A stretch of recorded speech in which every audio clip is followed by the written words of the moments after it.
Bienvenue à cette quatrième séance de l'UPOP dans le cours donné par la Fédération des femmes du Québec. Avant de commencer, est-ce qu'il y aurait quelques personnes dans la salle qui auraient besoin de langage signé? Non? Merci. Donc, aujourd'hui, vous êtes à la quatrième session, comme je disais tout à l'heure, du cours de l'UPOP, de la Fédération des femmes du Québec. La Fédération des femmes du Québec, c'est une organisation de défense des droits des femmes, la principale organisation féministe au Québec, qui existe depuis pratiquement 50 ans, qui a été fondée en 1966.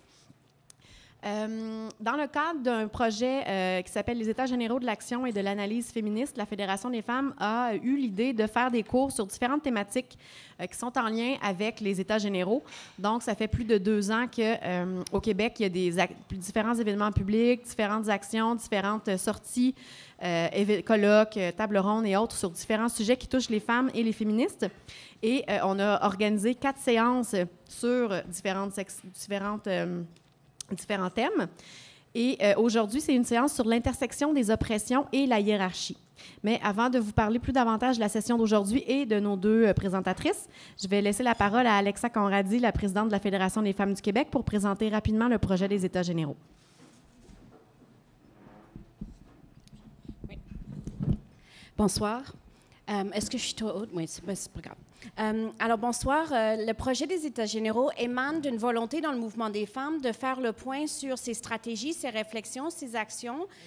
Suite à 20 années de mobilisation, de lutte assez importante, aussi l'avènement de nouvelles réalités. Il y a eu, pendant cette période-là, le discours antiféministe qui a pris beaucoup plus d'envol.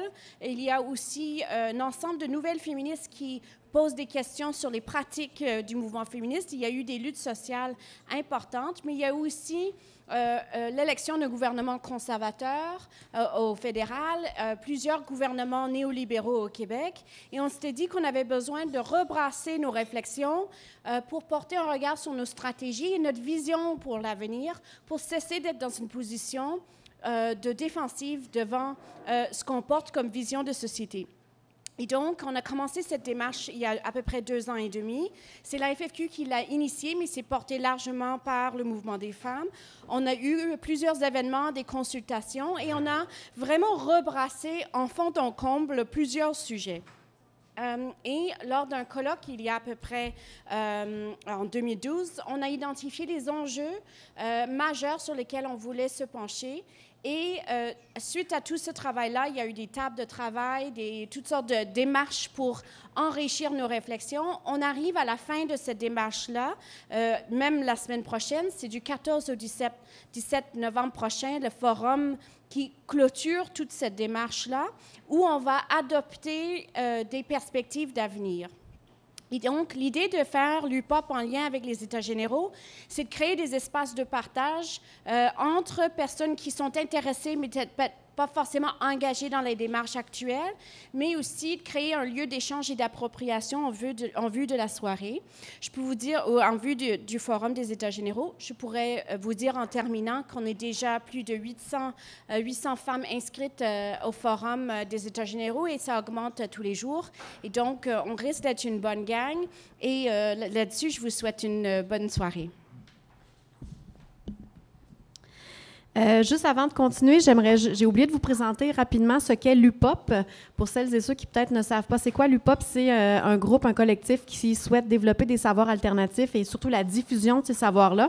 Donc, ils organisent des conférences gratuites, des sessions gratuites. À chaque session, il y a différents sujets qui sont abordés dans différents lieux publics gratuits et accessibles à Montréal. Donc, ici, on remercie le Café L'Artère de nous recevoir aujourd'hui pour le cours de la FFQ dans le cadre de l'UPOP Montréal. Si vous voulez des dépliants, il y en a à l'entrée sur ce qu'est plus précisément l'UPOP, mais aussi qu'est-ce qu'il y a d'autre comme offre de cours au courant de la session d'automne. Et il y a aussi des documents de la Fédération des femmes du Québec à ma gauche sur une petite table ici. Vous pouvez aussi laisser votre nom si vous êtes intéressé à recevoir plus d'informations, autant sur nos activités que sur les États généraux. Donc, aujourd'hui, comme Alexa vous disait, c'est un cours sur l'intersection des oppressions et hiérarchies. 2 personnes sont ici pour nous en parler, mais surtout pour parler avec vous de ce sujet-là. Geneviève Pagé ainsi que Anaï Morales-Hudon. Geneviève Pagé, qui est à ma droite, militante et intellectuelle, elle s'intéresse au développement de la pensée féministe au Québec. Elle est professeure au département de sciences politiques de l'UQAM, où elle enseigne la pensée politique. Ses recherches portent sur la convergence des influences états-uniennes et françaises sur le féminisme québécois, et elle s'intéresse particulièrement au mouvement des idées et des concepts à travers les barrières linguistiques, culturelles et géographiques, et sur l'appropriation et la production des savoirs théoriques par les mouvements féministes. Ça va être plus simple quand elle va vous en parler. Ces projets de recherche en cours se penchent sur l'utilisation de l'intersectionnalité par les groupes de femmes. Et Anaï, à mon extrême droite, Anaï Morales-Sudon, est une militante féministe et actuellement chargée de cours à l'Université McGill. Elle vient de terminer un doctorat à l'Université McGill en sociologie sur le mouvement des femmes autochtones au Mexique. Plus précisément, son doctorat portait sur la consolidation des différents mouvements de femmes autochtones dans 3 États du sud du Mexique. Elle s'intéresse à l'émergence de mouvements de femmes autochtones et aux alliances entre diverses organisations féministes. Donc, sans plus attendre, je leur laisse la parole.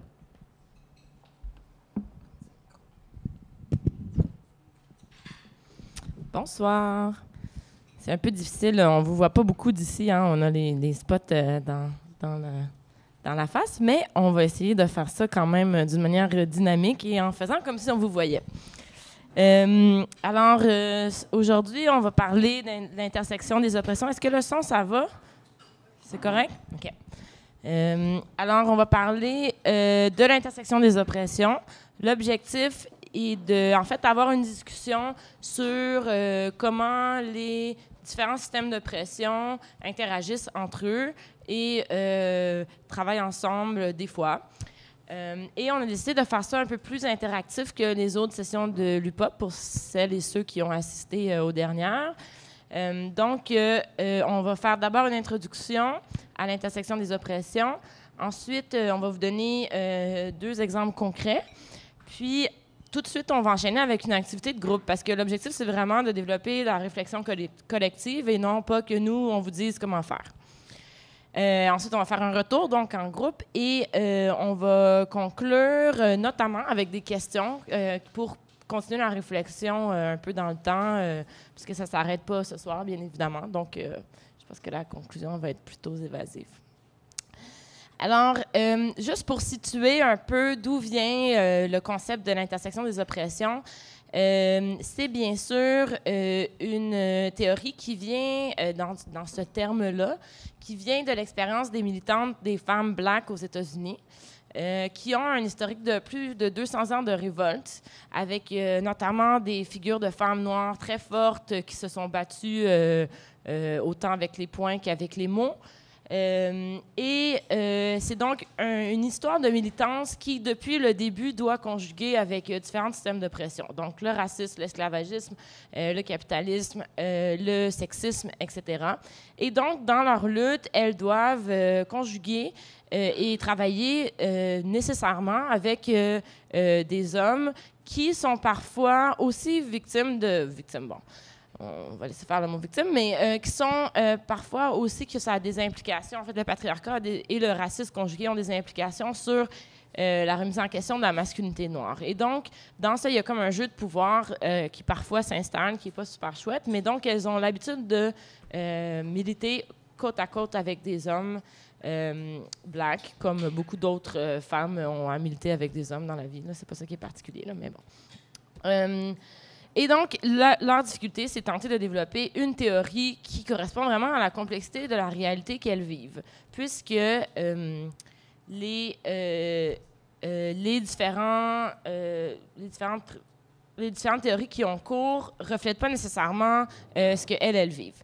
Elles explorent au début en utilisant différents termes. Donc, dépendamment des auteurs que vous prenez en point de référence, on va trouver des termes qui veulent dire sensiblement, à quelques nuances près, des choses similaires. On voit la notion de matrice de la domination, donc comment les différentes dominations forment une matrice.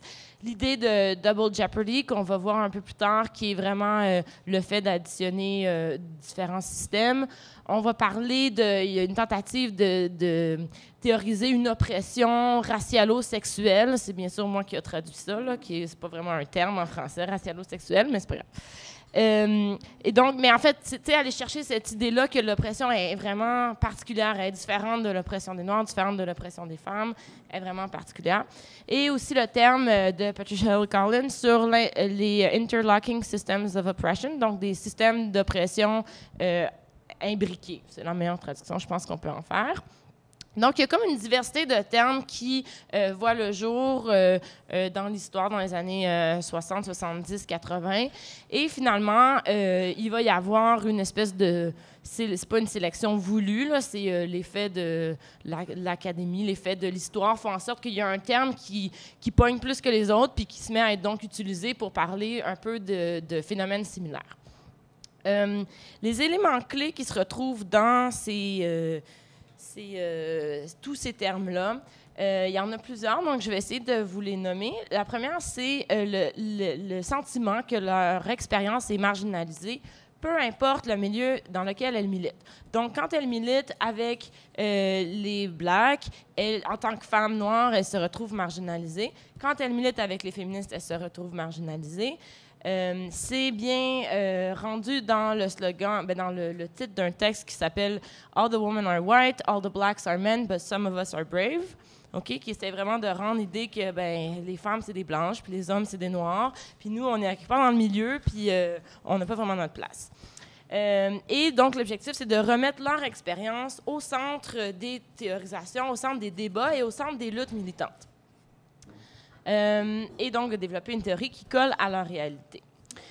L'autre chose qu'elle remarque, c'est que dans tout ça, bien évidemment, il y a des similitudes, notamment l'utilisation d'un marqueur biologique comme justifiant l'oppression, que ce soit pour les femmes ou que ce soit pour la race. Il y a une espèce on érige en critère un élément biologique relativement anodin, que ce soit le vagin ou que ce soit la couleur de la peau, pour définir le destin et le rôle social d'un individu. Donc, elles font des liens aussi entre les similarités de ces deux systèmes-là.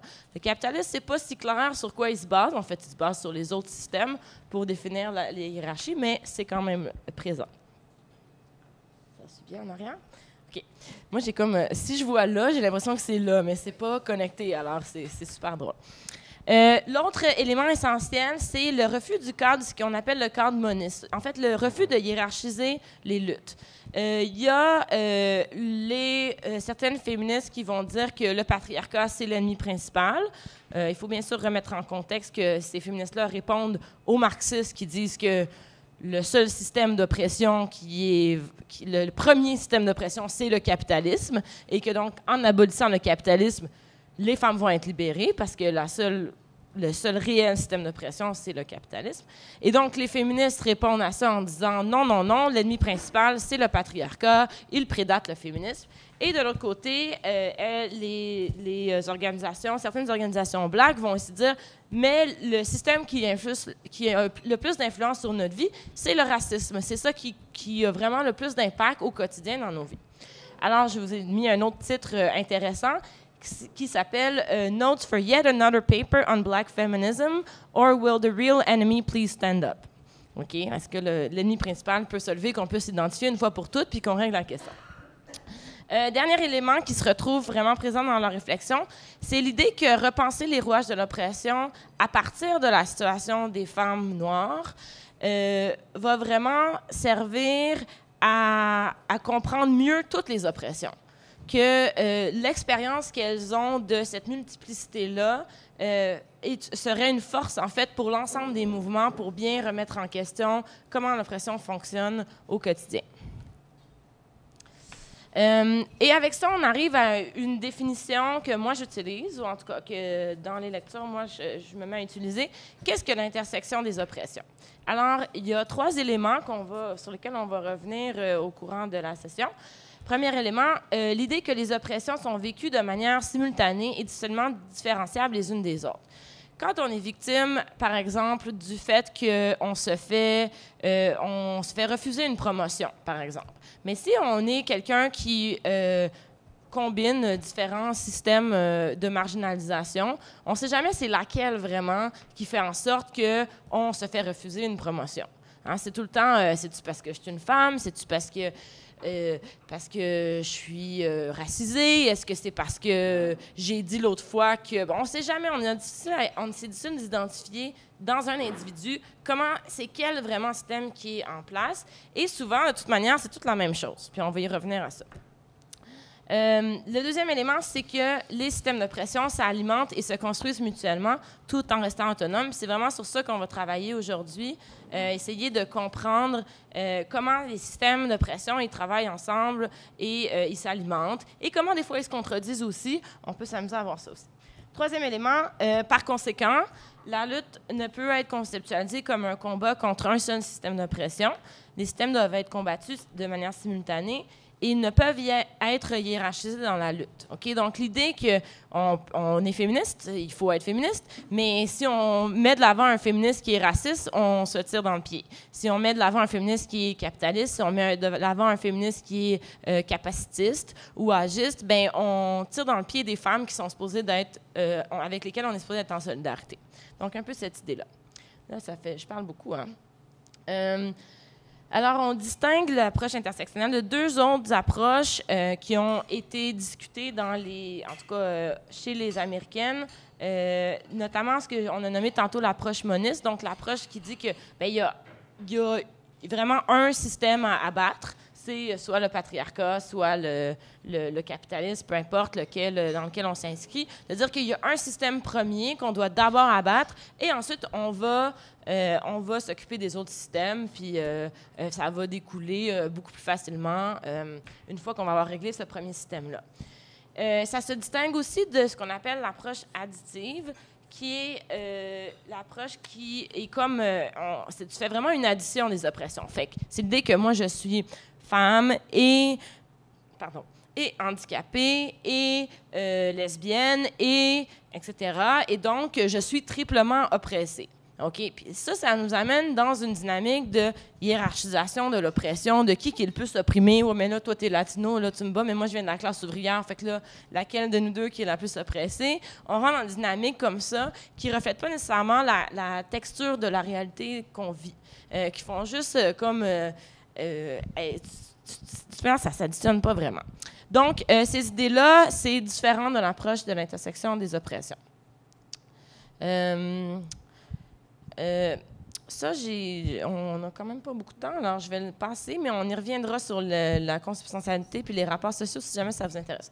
Ça, oui, parce qu'en fait, l'autre slide, ce qu'elle disait, c'est qu'il y a des idées similaires. Remets-la un petit peu, si tu veux, l'autre d'avant, sur la France. Parfait. Alors, en France, il y a des idées similaires qui se développent. On appelle ça, je vais le faire rapidement, la consubstantialité des rapports sociaux. Vu que l'analyse des Françaises est vraiment ancrée, les Françaises matérialistes, je parle, est vraiment ancrée dans des termes comme les rapports sociaux, ils vont développer les mêmes idées, en fait, que c'est des systèmes, c'est des rapports qui interagissent entre eux, mais ils vont utiliser un autre terme que l'intersection. Ils vont utiliser l'idée de la consubstantialité des rapports sociaux. Mais c'est sensiblement, quelques nuances près, un peu la même chose. Au Québec, on a les mêmes réflexions parce qu'on n'est pas on n'est pas différente des autres féministes. Hein, on a à conjuguer différents systèmes d'oppression. La situation du Québec en particulier fait en sorte que les trois systèmes qu'on identifie, c'est le patriarcat, le capitalisme et le colonialisme. Bien sûr, dans les années 70, le colonialisme duquel on parle, c'est celui des Anglais envers les Français. C'est pas tant que ça celui des colons européens envers les Autochtones, mais pour l'instant, c'est pas grave, on va le garder comme ça. Puis, on va voir que donc, il y a certains groupes féministes qui vont avoir ces mêmes réflexions-là sur ces trois systèmes-là et qui vont dire, on veut pas hiérarchiser. On veut pas dire que le patriarcat, c'est plus important que l'oppression par les Anglais ou que l'oppression par le capitalisme. Et là, il y a comme des débats qui se font au Québec comme ailleurs sur est-ce qu'il y a vraiment une lutte prioritaire, est-ce qu'il faut les mener les trois de front, etc. Et donc, il y a certains groupes qui vont dire non, il faut mener la lutte envers les trois systèmes en même temps, notamment le Front de libération des femmes, qui nous dit la lutte de libération de la femme au Québec doit se situer à trois niveaux, contre le patriarcat, contre l'impérialisme américain et le colonialisme anglophone, pour un socialisme. J'ai mis deux autres citations juste pour le fun qui viennent du manifeste des femmes québécoises. Si ça vous intéresse, on pourra en parler plus. Mais on voit là le début vraiment de la même théorisation qui se développe, qui Elles nous disent, on voit que le système patriarcal et le système capitaliste vont de pair et s'imbriquent l'un dans l'autre. Les femmes qui luttent contre leur exploitation doivent lutter contre ces deux systèmes. Et l'autre citation, chacune de ces exploitations qu'elle a nommées avant, patriarcat, capitalisme, colonialisme, sont liées est liée aux autres et toutes ensemble exercent une interaction les unes sur les autres. Donc, on a l'idée d'interaction qui s'installe tranquillement. Cependant, c'est une idée qui se perd un peu dans le féminisme du Québec et on y revient un peu plus tard. Je vais faire ça. Est-ce que tu peux aller dans la prochaine? Parfait. Avec tout ça, ce qui est important de garder... Est-ce que c'est clair jusqu'à maintenant? Je parle vite, hein? C'est super. OK. Vous m'arrêtez, vous me faites des gros signes, c'est bien correct. Merci. L'autre élément qui est important, c'est de voir que, en tant que tel, l'analyse de l'intersection des oppressions, elle peut s'appliquer à différents niveaux d'analyse. Elle est flexible. Okay? On peut l'appliquer à un niveau personnel, à l'histoire biographique d'un individu ou de certains individus et regarder comment, dans leur vécu à elles, il y a une intersection des oppressions qui se conjugue et qui donne une situation particulière. On peut aussi l'appliquer à un groupe ou une communauté, puis voir comment le contexte culturel combine la compréhension de la race, du sexe, de la classe sociale, de l'homophobie, par exemple, ou n'importe quoi, en termes de groupe ou de communauté. On peut aussi l'appliquer à un niveau systémique, donc se pencher comment les structures font en sorte que les différents systèmes d'oppression, ils travaillent ensemble, ou ils s'alimentent, ou ils se contredisent. Des fois, ils se contredisent, hein, il faut le dire. Et donc, on peut aussi le voir au niveau des institutions sociales. Bon, il y en a qui rient de moi en avant. C'est pas grave. Vous riez. OK, parce que je suis drôle. OK, je vais prendre comme un compliment. Merci, Alexa. Donc, c'est ça. Et on peut aussi le faire au niveau des rapports sociaux. Là, je ne rentrerai pas dans qu'est-ce que les rapports sociaux, mais on peut aussi le voir à ce niveau-là. Si notre point d'entrée dans l'analyse féministe est un point d'entrée matérialiste, bien, on peut voir comment les rapports sociaux de différents groupes s'alimentent mutuellement. Donc, peu importe la manière dont on veut aborder un problème, on peut y adapter l'analyse intersectionnelle. Donc, l'analyse intersectionnelle ne définit pas nécessairement si on focus plus sur l'individu ou plus sur les structures ou plus sur les rapports sociaux, etc. Et souvent, ils sont plutôt complémentaires, en fait.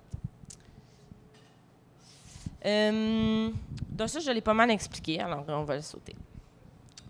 Est-ce que tu veux commencer, toi? Ouais, ça me ferait une pause. OK. Donc, on va aller... Je ne sais pas c'est combien de slides. Pourrais-tu avancer? Je vais te le dire quand arrêter.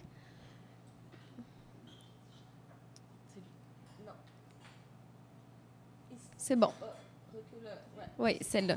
Donc, on s'est dit que pour que ça soit plus concret, tout ça, on a choisi de prendre 2 cas. Ah oui. On a choisi de prendre 2 cas pour voir vraiment concrètement qu'est-ce que ça veut dire analyser, prendre une analyse féministe en termes intersectionnels. Donc, par exemple, l'idée de prendre plusieurs systèmes d'oppression pour analyser des conditions particulières à certaines femmes ou à toutes les femmes. Donc, le cas que moi j'ai choisi de vous présenter, c'est toute la question du travail domestique et de la mondialisation. Donc, l'idée de discuter si on considère non seulement le travail domestique dans une analyse féministe, mais aussi les impacts de la mondialisation, comment on peut mieux comprendre et cerner les effets que ça a pour les femmes, mais en tenant compte des différents effets pour tous les groupes de femmes. Bon, on reste dans une approche systémique, comme Geneviève a expliqué, mais il y a quand même plusieurs niveaux auxquels on peut penser, mais on a choisi des exemples pour rester au niveau des systèmes, donc comment les systèmes s'articulent ensemble. Dans les dernières années, on voit vraiment, pas seulement au Canada, mais c'est au niveau mondial, un accroissement du travail domestique international. Qu'est-ce que j'entends par travail domestique international? C'est vraiment l'idée, bon, le travail domestique a toujours existé, il a historiquement été dévalorisé, non reconnu, puis des revendications féministes fortes par rapport à la reconnaissance du travail domestique ont toujours été là, du moins généralement, dans les mouvements féministes. Mais pourquoi parler de travail domestique international? Qu'est-ce qu'il y a de nouveau à ça? Quand on considère le tournant néolibéral des dernières décennies, on voit qu'il y a un nouveau phénomène au niveau du travail domestique. Donc, on voit, avec l'accentuation des mesures néolibérales, que certains pays pauvres qui ont dû appliquer des mesures très restrictives, beaucoup de coupures dans les programmes sociaux, on voit un appauvrissement puis un taux de chômage élevé dans les pays en développement, les pays du Sud. Et ça amène la création de certains programmes pour encourager la migration des travailleurs. Donc, on pense, par exemple, aux impacts de la mondialisation sur comment on voit un accroissement général des migrants. La migration a souvent été analysée sans une analyse féministe. Mais quand on prend une analyse féministe pour voir les impacts de la mondialisation, on peut voir qu'il y a certains effets spécifiques pour les femmes. Et moi, j'ai décidé de vous parler de toute la question du travail domestique. Il y a, et je viendrai plus en détail pour le cas du Canada, mais de manière générale, dans les rapports Nord-Sud qu'amène la mondialisation, les États de ces pays qui subissent des pressions des institutions internationales pour faire des ajustements économiques, on voit l'apparition de programmes, comme je l'ai dit, pour la migration temporaire. Et dans ces programmes-là, il y a la question des aides familiales. Toute la question du travail domestique que des femmes du Sud vont faire dans les pays du Nord. Donc, avant, c'est plus un phénomène au niveau national, puis là, ça devient international, parce qu'il y a une inégalité forte entre les pays du Nord et du Sud. Et les gouvernements des pays pauvres et des pays riches ont un intérêt très spécifique à encourager ce type de programme. Les uns pour accroître les revenus puis la proportion dans leur PIB, puis les autres, comme le Canada, pour assurer que les ménages ont de l'aide pour que les femmes de ces ménages-là, parce que c'est les femmes qui sont en majorité responsables du travail domestique, puissent faire d'autres choses, donc dans la plupart du temps travailler ou avoir d'autres activités. Donc, se libérer du travail domestique qui découle de la répartition des rôles dans le système patriarcal. Donc, on voit le croisement entre un système patriarcal qui relègue les femmes au foyer, puis un système économique mondialisé qui envoie certaines femmes, où certaines femmes vont migrer pour trouver un emploi, mais pour libérer d'autres femmes de ces rôles-là. On peut passer. Donc, quand je propose qu'on analyse le travail domestique comme cas spécifique pour l'articulation de la mondialisation et du patriarcat, ce que je propose, c'est qu'on pense, par exemple, comment la responsabilité du travail domestique, qui est majoritairement entre les mains des femmes, qui a été historiquement dévalorisée et invisibilisée, devient un enjeu dans lequel les femmes n'occupent pas toutes la même position. Donc, quand on prend le cas des pays riches, on se rend compte que certaines femmes ont plus de possibilités pour se soustraire de ce travail-là, du travail ménager qui continue à être dévalorisé. Donc, le problème ne disparaît pas, mais il y a de nouvelles solutions pour répondre aux coupures massives dans le système public, dans les garderies, puis tous les services qui facilitent des conciliations travail-famille. Et donc, une valorisation du travail de certaines femmes par rapport au travail d'autres qui font un travail qui est considéré comme dévalorisant. Puis là, on va passer là. Je vous ai dit qu'on prendrait le cas particulier du programme des aides familiales résidentes, qui est un programme fédéral qui a été créé en 1992 pour permettre aux ménages canadiens d'embaucher une ressortissante d'un pays étranger, donc souvent un pays du Sud, pour accomplir les tâches domestiques, donc prendre soin des enfants, des personnes plus âgées, des personnes handicapées, ou aussi faire les multiples tâches dans les maisons. C'est un programme qui implique que les femmes résident chez leur employeur. Puis, je viendrai plus tard à ça. on va voir comment l'oppression doit être pensée en termes intersectionnels pour comprendre la spécificité de ce programme-là. Juste pour vous donner une idée, en l'année 2000, il y avait 7451 femmes aide familiale résidentes au Canada, puis en 2009, on parle de 38 608. Donc, une augmentation très, très, très forte qui reflète un phénomène mondial. Donc, ce n'est pas juste au Canada, il y a vraiment un accroissement de la demande des aides domestiques. Pas que le travail ménager est nouveau, mais qu'il y a une reconfiguration de qui fait ce travail-là et dans quel pays on va recruter des travailleuses pour faire ça, parce que c'est majoritairement des femmes.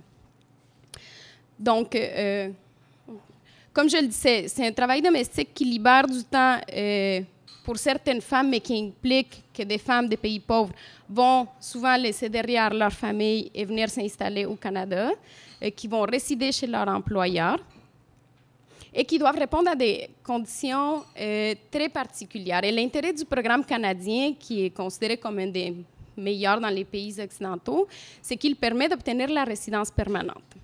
Mais ça devient donc comme une citoyenneté conditionnelle. On va passer à l'autre.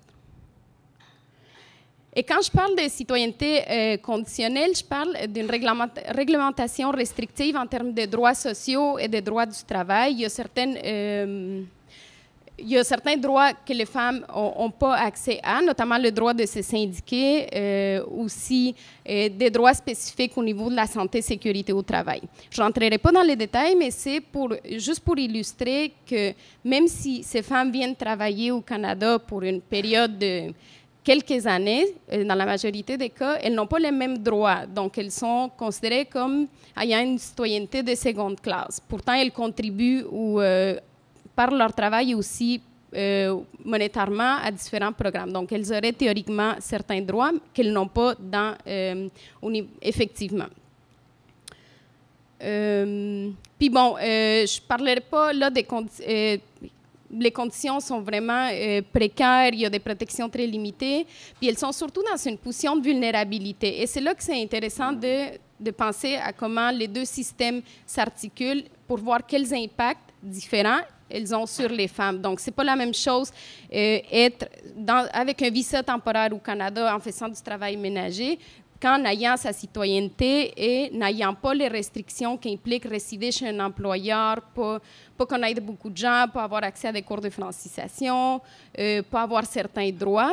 Et donc là, on voit comme pas des doubles ou des triples oppressions, mais quelque chose qui rend la situation un peu plus complexe quand on demande des droits pour le travail domestique ou une reconnaissance.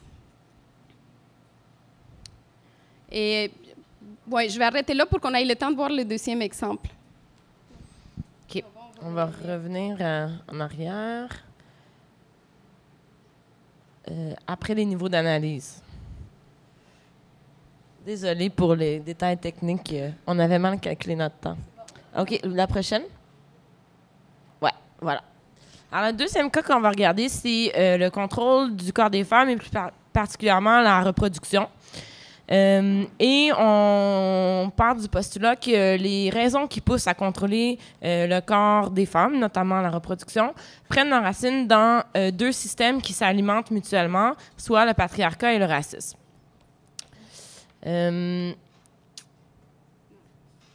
C'est bon. Alors, d'un côté, le patriarcat met de l'avant l'idée que le corps des femmes peut être contrôlé, qu'il existe pour le bon usage des hommes. Et donc, le corps des femmes est au service des hommes. On parle de l'appropriation du travail des femmes, on parle de l'appropriation des produits du corps, y compris les enfants. On parle d'une monogamie, je l'ai appelée serrée, là, mais je voudrais dire contraignante, là. Et un confinement dans l'espace. Donc, c'est des exemples que je donne en général, comment le patriarcat s'approprie le corps des femmes, les confine dans l'espace privé et utilise leur travail et leurs produits.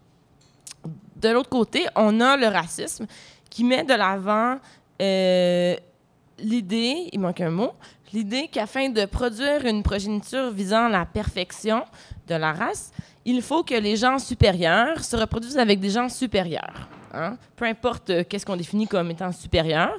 Bien sûr, dans la plupart du cas, c'est les Blancs, mais bon, vous comprenez, j'utilise supérieur pour dire que ce n'est pas spécifique nécessairement aux Blancs, ça pourrait être vu ailleurs. Et donc, on se met à contrôler le corps de certaines femmes de manière complètement différente. Le corps des femmes qui correspondent à cette supériorité-là est réservé, est comme retiré et réservé aux gens qui sont également supérieurs pour s'assurer d'une reproduction supérieure. C'est notre mot favori aujourd'hui.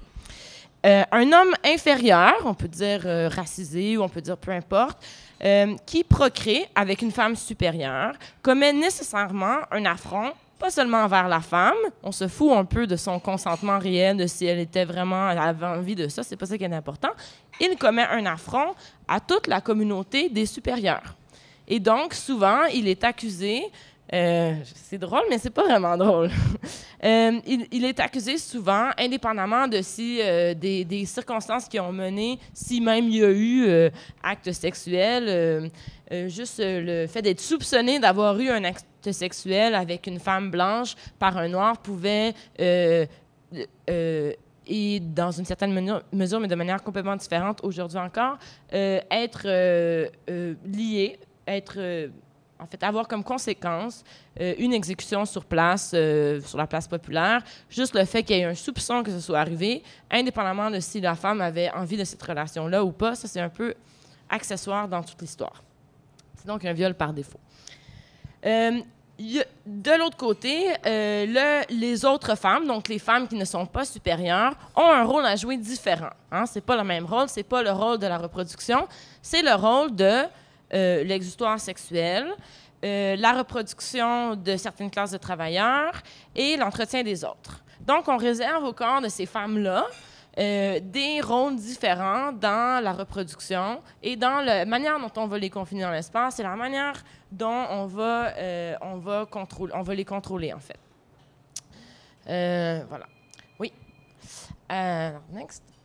Alors, on voit donc qu'il y a une dichotomie dans qui est encouragé aujourd'hui, là, quand on parle à comment tout ça, je faisais un peu référence à certaines histoires américaines, mais également canadiennes. Mais encore aujourd'hui, on voit dans la manière dont nos sociétés sont organisées qu'il y a certaines femmes qu'on encourage à avoir des enfants. Non seulement on les encourage à avoir des enfants, mais on les encourage aussi à rester à la maison pour éduquer ces enfants-là et pour leur donner la bonne éducation qui va en faire des bons citoyens. Il y a d'autres femmes à qui on dit « Ben voyons, tu restes à la maison, c'est tout ce que tu fais. Tu élèves tes enfants. Mais tu es bien paresseuse, va donc travailler. » OK? Discours complètement différent pour le même travail.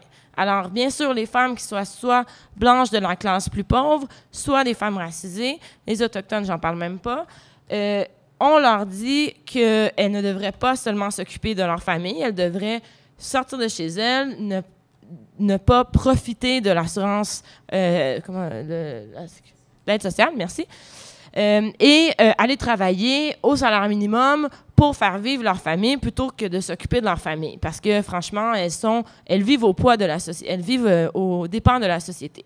Et donc, encore aujourd'hui, deux discours complètement différents pour des femmes qui, pourtant, font la même chose ou ont des désirs individuels ou des choix familiaux similaires. Et donc, encore aujourd'hui, la manière dont on perçoit la procréation des femmes est non seulement patriarcale, mais aussi ancrée dans la classe sociale et dans la race. Je pense que c'est... ouais. Ben, je pense que c'est pas mal ça, là. Vous avez bien compris? OK. Je ferai un lien avant de faire... T'avais-tu fini? Non, vas-y. Puis, pour faire un lien avec l'exemple que j'ai donné, ça soulève toute la question de la reproduction.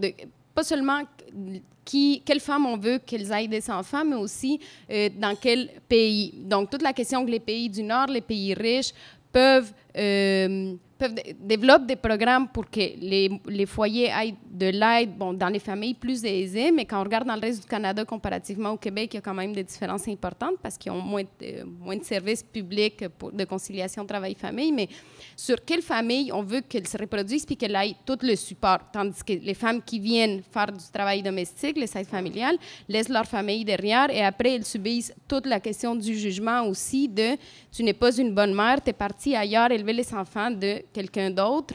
Puis nous, ici, on est pris avec cette situation-là. Et là, tout le dilemme, puis la pression qu'elles vivent au niveau individuel. Mais quand on pense que c'est des programmes qui sont à la fois mis de l'avant par exemple, les pays du Nord puis les pays du Sud, pour les pays du Sud, c'est intéressant économiquement, mais en même temps, les femmes vont subir toute la question de cette double morale, t'es une bonne mère ailleurs, mais pas ici. Donc, tu sais, ça soulève beaucoup de questions sur quels standards, des doubles standards envers la reproduction de manière plus large. Puis on aurait pu faire la même analyse avec le capitalisme, par exemple, faire des liens. Moi, j'ai choisi de parler du racisme, mais l'équivalent se fait également. On va aller à la petite image. Voilà. Alors maintenant, c'est à votre tour. Tu veux-tu présenter ça? Donc, ce qu'on a envie de faire à soir, c'est de vous demander de travailler en petits groupes, puis de choisir un sujet qui vous tente d'analyser là, pour essayer de voir comment deux systèmes différents d'oppression s'articulent ensemble et quel est l'impact de prendre deux systèmes pour analyser une question en particulier, comme nous on l'a fait avec la question de la reproduction, le contrôle du corps des femmes. Donc, on vous invite à choisir un sujet puis deux systèmes. Vous pouvez essayer 3, mais bon, 2, ça serait bien parce que c'est déjà assez complexe.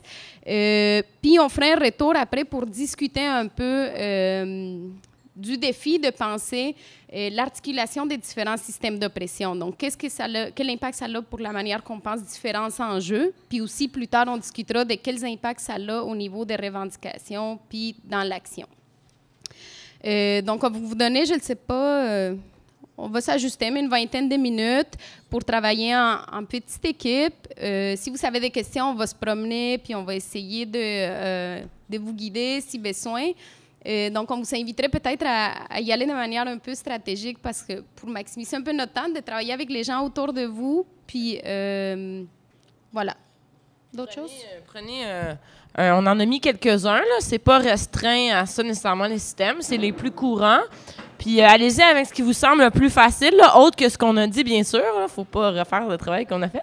Mais il y en a qui sont peut-être plus évidents en fonction de votre expérience. Fait que allez-y avec ce qui vous tente, là.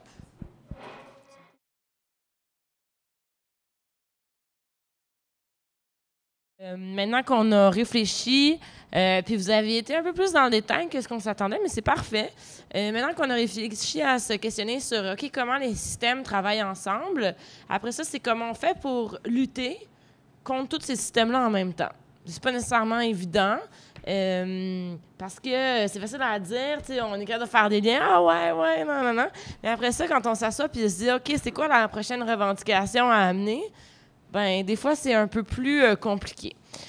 Puis, on va prendre l'exemple. Moi, je vais revenir avec l'exemple du contrôle des corps. Puis, Anaï, elle va travailler peut-être plus avec l'exemple qu'elle a donné, juste pour voir comment, donc, en ayant une réflexion approfondie sur l'intersection des systèmes de pression, sur l'impact sur différentes femmes, comment on peut repenser nos luttes afin d'essayer d'inclure le plus de femmes possible à travers nos luttes, afin de ne pas laisser les personnes en arrière. Et donc, beaucoup de ce que je vais dire va recouper un peu ce que Alexa a dit, mais dans des exemples un peu plus larges. Et c'est le passage au concept de justice reproductive pour parler du contrôle de la fertilité des femmes. Donc, de passer d'une lutte féministe pro-choix, où est-ce qu'on focus sur l'avortement, où est-ce qu'on focus sur le fait que certaines femmes ont une pression à la maternité, donc ont une pression à faire des enfants, que c'est criminalisé de se faire avorter, etc., à une lutte qui prend en considération tous les genres de pressions différentes qui sont faites sur le corps des femmes, que ce soit pour la maternité ou contre la maternité. Donc, on revient à l'idée que certaines femmes sont encouragées et d'autres sont découragées dans la reproduction. Et on inclut là-dedans, donc, oui, bien sûr, la réalité de l'avortement, le fait que l'avortement devrait être accessible à tous et à toutes. Mais on élargit le paradigme pour parler des femmes qui veulent des enfants, de celles qui n'en veulent pas, de celles qui en veulent et veulent les garder, et de c'est quoi les conditions pour avoir des enfants qui permettent de le faire réellement.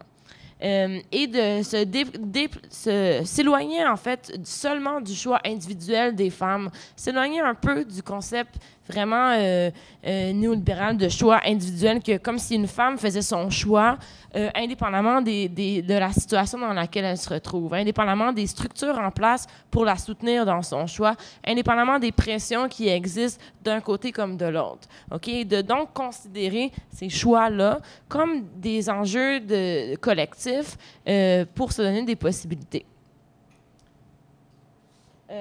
Et donc, ça va aussi chercher les questions d'avoir accès aux services d'avortement, mais aussi un peu ce que Alexa disait, les pratiques de stérilisation forcée.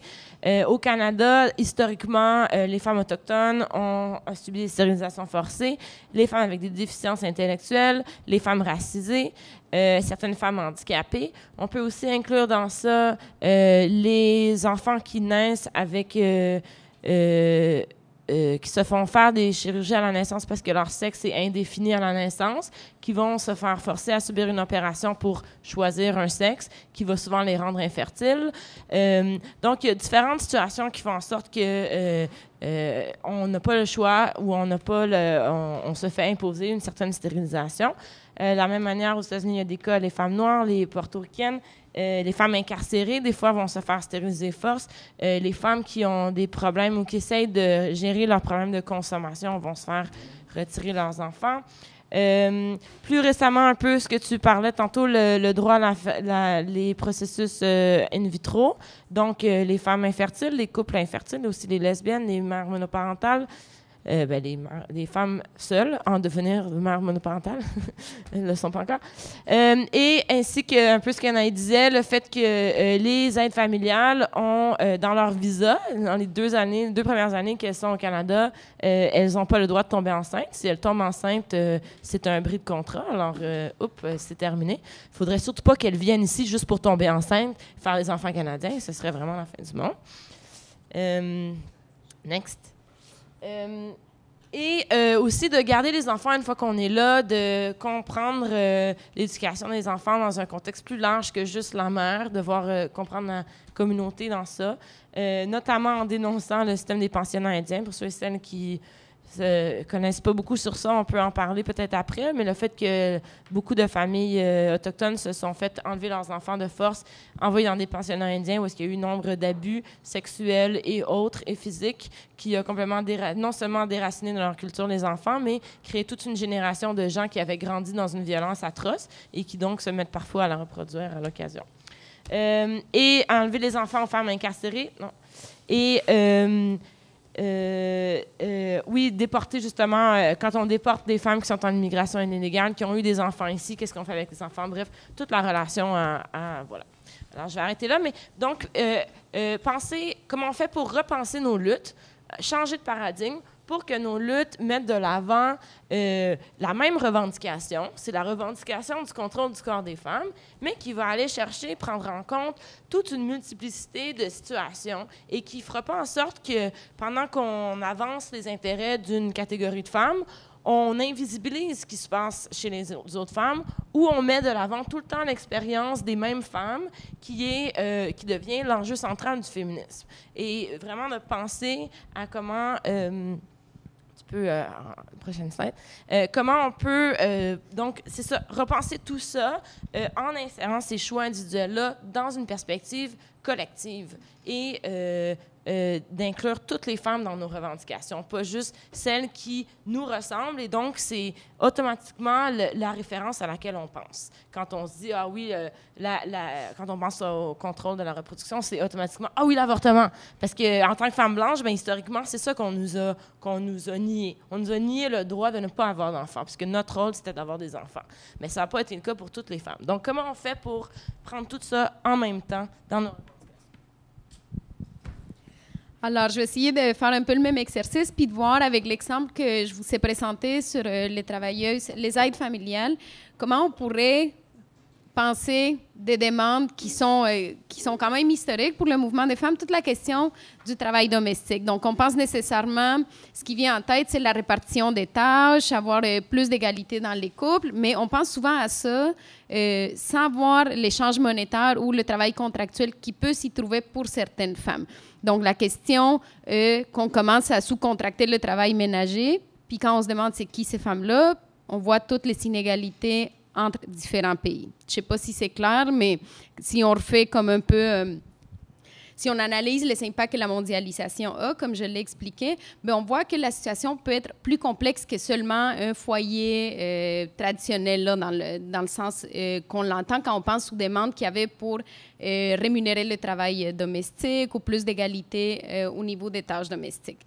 Puis, ce qui est important de tenir en compte, c'est que si on voudrait penser donc des revendications plus larges, pour tenir en compte tout ça, ça implique nécessairement de repenser plusieurs aspects. Sur quelle base on donne des droits aux travailleuses domestiques. Et le programme des aides familiales au Canada implique que les droits sont conditionnels, puis surtout la résidence permanente est conditionnelle à remplir certains critères, comme un certain nombre d'heures, pas avoir d'enfants, habiter chez les employeurs, si un bris de contrat, il y a un 6 mois à respecter avant de trouver un autre emploi. Puis c'est tous des contrats individuels, donc elles ne peuvent pas le droit d'association. Donc comment on fait pour prendre ça en compte pour que ces femmes, par exemple, aient le même droit ou qu'on les inclue quand on pense à la question du travail domestique, de la valorisation du travail dans les familles? Bien, ça implique qu'on pense aux critères de la migration. Donc, qu'est-ce qu'on encourage quand on permet qu'on donne des visas temporaires à des femmes avec plein de conditions, puis comment on réfléchit les droits qu'on accorde. Donc, pourquoi certaines personnes ont des droits complets de citoyenneté, puis pas d'autres, tandis qu'elles font le même travail que d'autres femmes ou d'autres hommes font, majoritairement des femmes, font au même endroit. Donc, comment on pense les droits? On pense les droits en termes de citoyenneté ou on les pense selon des droits du travail, de où est-ce qu'on habite? Donc, ça amène toute la question de la citoyenneté, mais de manière aussi plus traditionnelle, toute la question de la répartition des tâches, qui fait quoi dans les foyers, pourquoi c'est aussi genré, mais en pensant tout le temps aux implications des rapports économiques que ça implique. Je vais arrêter là pour l'exemple de comment ça peut nous amener à penser nos luttes. Donc, parce qu'une chose, c'est appliquer l'analyse intersectionnelle à des cas spécifiques, puis une autre chose, c'est penser comment on va transformer nos luttes pour prendre toute cette complexité. Donc, avant de lancer quelques questions, peut-être, je vais juste résumer brièvement un peu tout ce qu'on a discuté à soir. Donc, quand on parle de prendre une approche féministe intersectionnelle, il ne faut pas oublier qu'on parle de plusieurs niveaux, puis on l'a vu aussi dans les discussions, dans les exemples. Parfois, et souvent, on pense à l'intersectionnalité dans les impacts que ça a pour certains individus. Donc, on va prendre des contextes très spécifiques, puis penser en termes individuels. Mais il n'y a pas juste ça. Il y a toute la question des rapports sociaux, comment on pense les catégories de groupes, les influences que ça a sur les stéréotypes, sur comment on a construit ça historiquement, puis comment on les reproduit dans les représentations. Puis aussi au niveau structurel, qui est peut-être plus les niveaux que Geneviève puis moi, on a présenté à soir dans nos exemples. Mais le fond de tout ça, qu'est-ce que ça implique? Ça implique de toujours tenir en compte la complexité dans nos analyses puis dans notre action aussi.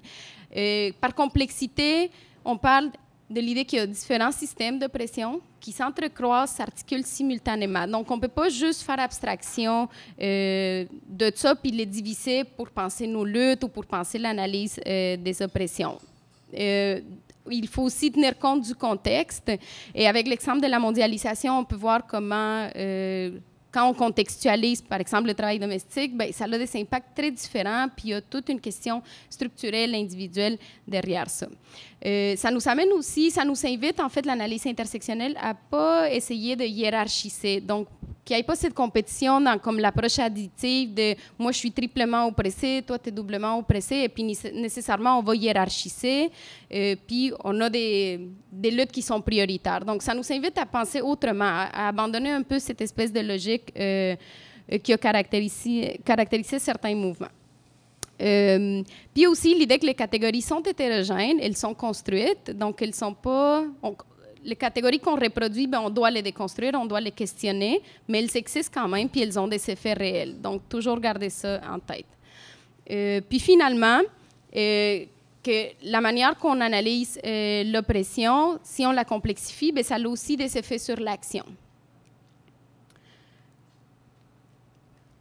Puis parmi les effets, là, il y a une panoplie de choses qu'on pourrait discuter de qu'est-ce que ça implique pour une action. Donc, qu'est-ce que serait une action féministe intersectionnelle? Mais nous avons retenu quelques enjeux. Donc, toute la question de... est-ce qu'on a comme défi de trouver des demandes communes à toutes qui répondraient, qui traduiraient la situation de toutes les femmes, ou est-ce qu'on prend en compte des enjeux qui sont considérés peut-être comme affectant une certaine minorité de femmes, puis on part d'être là pour comprendre justement toute la complexité d'une question. Donc, la question, par exemple, au lieu de penser de droit à l'avortement, mais la question de la justice reproductive. Et ça nous invite à voir des aspects qu'on n'aurait peut-être pas vus, des fois parce que ce n'est pas dans notre vécu, mais que ça nous pousse à vraiment élargir un peu notre analyse. Donc, prendre la lutte de ce qui serait un petit groupe ou une minorité n'est pas contraignante en soi, mais ça nous invite à complexifier notre analyse. Veux-tu en faire une autre? Oui, bien, on peut penser aussi, mettons, prendre la lutte des lesbiennes nous permet de penser aussi le patriarcat autrement. Tu sais, regarder comment l'homophobie définit les lesbiennes comme ayant deux types, hein, la lesbienne butch, la non-butch, bon, un peu tout ça, nous en dit beaucoup sur qu'est-ce qu'une femme, comment la relation de la femme est construite en fonction de l'homme, et donc les femmes qui se refusent de cette relation-là. Mais là, je suis en train de donner un autre exemple. C'est ça que tu voulais que je fasse? OK. Je ne sais pas si c'est ça qu'il faut que je fasse, mais c'est pas grave. Donc, on peut prendre, donc se préoccuper, en fait, le point, je pense, c'est de dire, se préoccuper de l'enjeu que vit une minorité est souvent le reflet de ce qui se passe avec toutes les femmes. Et donc, mais juste d'une manière différente, à des niveaux différents, avec des impacts différents. Mais on a toute une prescription à savoir comment être femme. Et les lesbiennes, encore plus, soit se font dire qu'elles ne sont pas femmes anyway, ou soit se font vivent ce fait de ne pas être femme puisqu'elles ne sont pas disponibles aux hommes. Hein, c'est ça, donc, la définition d'une femme, être disponible aux hommes. Et donc, ce ne sont pas des vraies femmes. Mais ça nous informe. Donc, se préoccuper de cette situation-là nous informe sur l'ensemble des femmes, pas juste sur la situation des lesbiennes. Et donc, de dire, bien, des fois, se préoccuper d'une minorité, c'est bon pour tout le monde. C'est pas juste bon pour cette minorité-là. Alors, c'est comment penser la lutte contre le racisme fait avancer la lutte contre le patriarcat. Donc, si on le ramène à un système plus gros, comment penser la lutte contre l'homophobie nous permet de repenser la lutte contre le patriarcat, et comment la lutte contre le patriarcat nous permet aussi de penser la lutte contre le racisme et contre l'homophobie. Donc, de voir comment tout ça travaille ensemble. Et c'est un peu ça, hein, qui est écrit. Comment construire une solidarité féministe? Bien là, ça, c'est la question, je pense, qui traverse la moitié des séances de l'UPOP, à tout le moins, celles auxquelles j'ai assisté.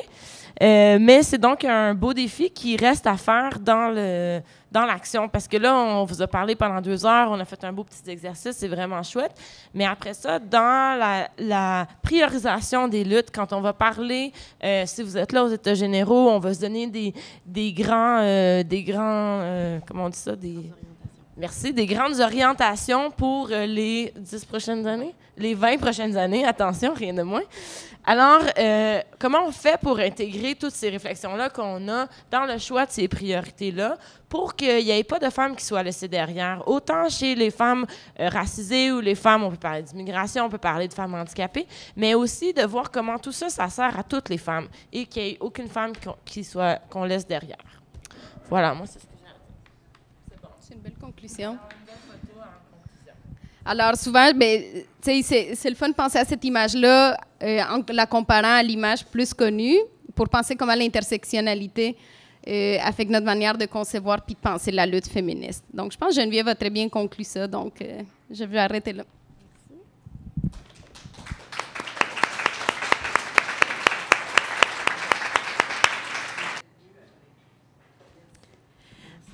Avant de laisser le mot de la fin à Alexa, la présidente de la Fédération des femmes du Québec, je voudrais juste mentionner qu'une des grandes questions, justement, des États généraux de l'action et de l'analyse féministe, c'est de remettre en question le mythe de l'égalité déjà atteinte. On l'entend souvent que l'égalité entre les hommes et les femmes est atteinte au Québec et ailleurs en Occident et que les féministes chialent et elles sont jamais contentes. Mais avec plusieurs exemples aujourd'hui, ça n'a pas été difficile de voir que l'égalité n'est pas atteinte entre les hommes et les femmes de façon générale et entre les femmes, l'égalité n'est pas atteinte non plus.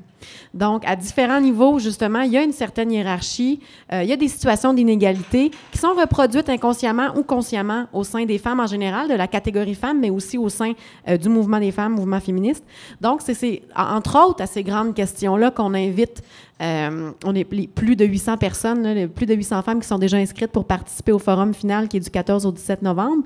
Mais c'est quand même une grande question de se dire comment projeter un projet, comment rêver ou comment mettre de l'avant un projet féministe de société qui n'en laissera aucune derrière, justement, et où qui va adresser de front les questions de surplus d'égalité et certaines inégalités entre les femmes. Alexa, je te laisserai le mot de la fin.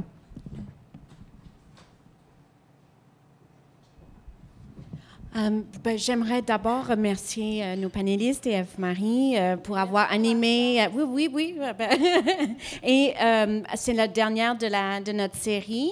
Ça serait vraiment formidable si vous pouviez, celles qui sont là, participer au forum si ce n'est pas déjà prévu. Merci aussi à Vidéofemmes d'avoir filmé toutes nos séances. Comme vous voyez, les échanges qu'on a ce soir, mais qu'on a eu aussi en d'autres soirées, interpellent profondément comment on se voit comme féministe, comment on s'organise collectivement et quelles priorités on donne à nos luttes. Et puisqu'il y a encore tellement de travail à faire, on ne peut pas dire que c'est sans rapport de pouvoir. Et c'est un petit peu de ça dont il s'agit aussi dans les discussions qui vont venir au forum. C'est comment on se met dans une posture un peu d'altérité et de solidarité. Donc, on se décentre un petit peu pour se mettre un peu ensemble dans quels sont les changements politiques qu'on veut faire collectivement. Et quelle place on fait à des thématiques qui n'ont eu que très peu de place dans l'histoire, ou bien qui ont eu beaucoup de place. Je suis dans des lectures dernièrement d'un congrès d'orientation de la FFQ il y a 10 ans, et je me rends compte qu'on discute de certaines choses et notre façon d'en parler change avec le temps. Mais peut-être qu'on trouve des façons de parler et de nommer des choses, mais qu'on a moins eu la réussite de trouver les solutions concrètes pour les changer. Les termes sont tout le temps bougeants, donc double discrimination, intersection des oppressions.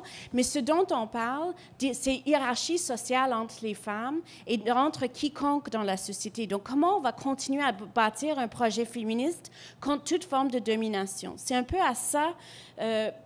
non pas qu'on a les réponses, mais qu'on cherche très fort de comment on crée un désir de solidarité pour qu'on réussisse ensemble à vaincre ces systèmes de domination-là qui font en sorte que certaines sont dedans, d'autres ne sont pas. Puis, il n'y a pas de solution magique, vraiment pas, mais c'est un travail. Mais c'est un travail que moi, je suis en train de trouver, fait en sorte qu'on tisse des liens profonds aussi à travers ça. Et ça peut être aussi une source de motivation. Puis j'apprécie ce soir qu'on essaie de regarder qu'est-ce qu'on gagne toutes et tous du fait de penser comme ça, plutôt que d'opposer des gens dans un discours public. Et ça, je pense que ça peut être aidant pour la réflexion. Alors, merci beaucoup et merci à vous pour votre participation.